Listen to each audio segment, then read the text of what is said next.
இங்க ஒரு சின்ன பையன் இந்த பாட்டிக்கு எப்பயுமே தொல்லை பண்ணிக்கிட்டே இருக்கான். இந்த பாட்டி இவனை தொட வந்தா கூட இவனை தொட கூட விட மாட்டான்.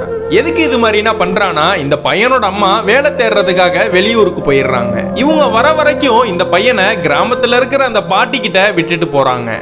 ஆனா இந்த பையனுக்கு இந்த கிராமத்தையும் பிடிக்கல, இந்த பாட்டியவும் பிடிக்கல.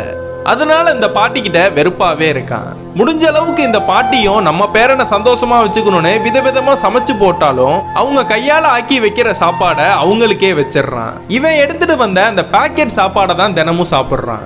ஒரு நாள் இவனுக்கு ஒரு ஃப்ரை சிக்கன் சாப்பிடணும்னு தோணுது. அதனால அவங்க வீட்டுல உள்ள எந்த சாப்பாடையும் சாப்பிட மாட்டான். இந்த பாட்டியும் இவனுக்காக மலையில நனைஞ்சு கோழியனா புடிச்சிட்டு வந்து ஆசையா இவனுக்கு சமைச்சு தந்தா அதை தூக்கி போட்டு நான் கேட்டது ஃப்ரை சிக்கன் சொல்லி அந்த இடத்துல படுத்து தூங்கிடுறான்.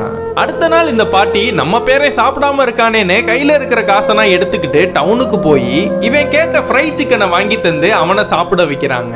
அதுக்கப்புறம் தான் இந்த பையன் ஒரு விஷயத்தை நோட் பண்றான். இந்த காசுக்காக இந்த பாட்டி ரோட்ல கஷ்டப்பட்டு காயனா விக்கிறத பாக்குறான். இதெல்லாம் பார்த்ததும் நம்ம செய்யறது தப்போன்னு இவனே ஃபீல் பண்ணிக்கிறான். பார்த்தா இவன் அந்த பஸ்ல ஏத்தி வீட்டுக்கு அனுப்பி விட்டுட்டு இவங்க அடுத்த பஸ்ல வரேன்னு போய் சொல்லிட்டு இவங்கள்ட்ட காசு இல்லாதனால அந்த இடத்துல இருந்து நடந்தே வராங்க.